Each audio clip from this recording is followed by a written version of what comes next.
Une autre grande nouveauté, donc le deuxième pavé, c'était ce qu'on a pu voir au début, c'est l'analyse comparative. Donc l'analyse comparative, l'objectif, c'est finalement d'augmenter les possibilités de ClickView en termes d'analyse, tout en restant le plus simple possible. Jusqu'à présent, dans ClickView, on avait des listes de sélection, une liste de sélection sur un type de produit par exemple, et on faisait une analyse à ce niveau-là. Si on voulait comparer deux sélections différentes, on arrive à le faire, mais c'était compliqué, on devait passer par des macros ou par des calculs très complexes. Aujourd'hui, on a mis cette notion de groupe. Donc sur un objet, on est capable de relier les objets sur des notions de groupe. Donc là, on va le voir juste après.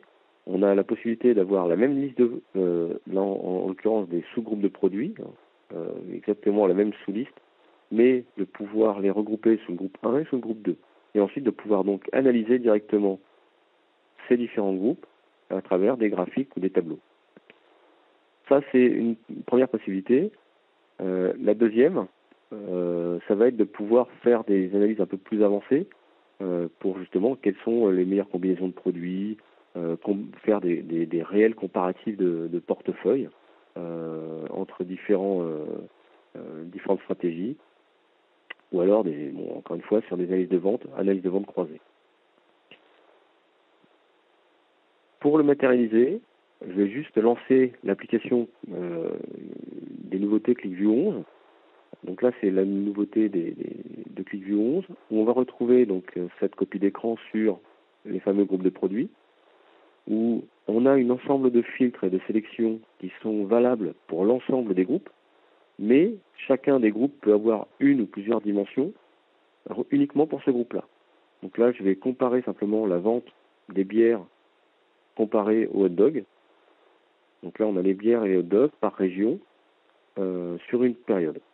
Donc si je change la période, évidemment, c'est dynamique. Et si je change ma sélection sur mon groupe 1, ça impacte uniquement la colonne de mon groupe 1. Et donc, si je passe sur les chiffres de mon groupe 1.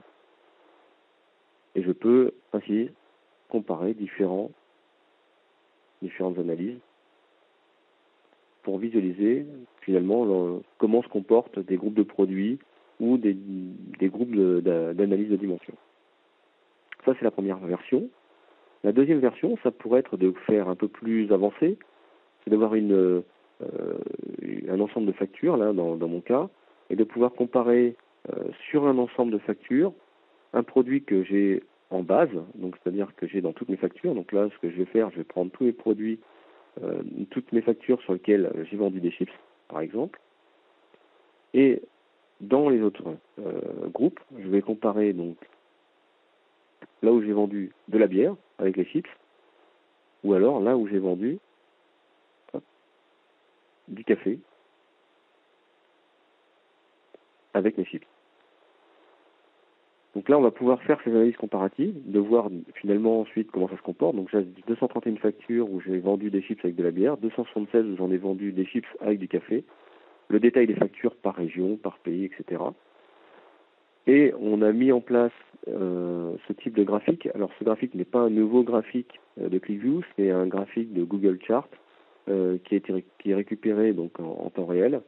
Donc là, ça nécessite pour afficher ce type de graphique une connexion sur Internet, et vous avez un graphique, un diagramme qu'on appelle le diagramme de Venn pour voir les différentes intersections entre les différents groupes.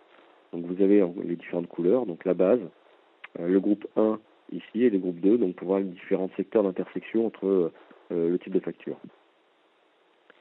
Donc ça, c'est la notion d'analyse comparative reliée sur la notion de groupe. Donc je reprécise bien, un groupe n'est pas uniquement sur une seule dimension, on peut mettre plusieurs dimensions dans un seul groupe. Et maintenant, ce qui va changer, c'est qu'au niveau du groupe, vous avez au niveau de l'onglet général ce qu'on appelle les états alternatifs, et donc de pouvoir définir des états alternatifs et de les relier à ces différents états.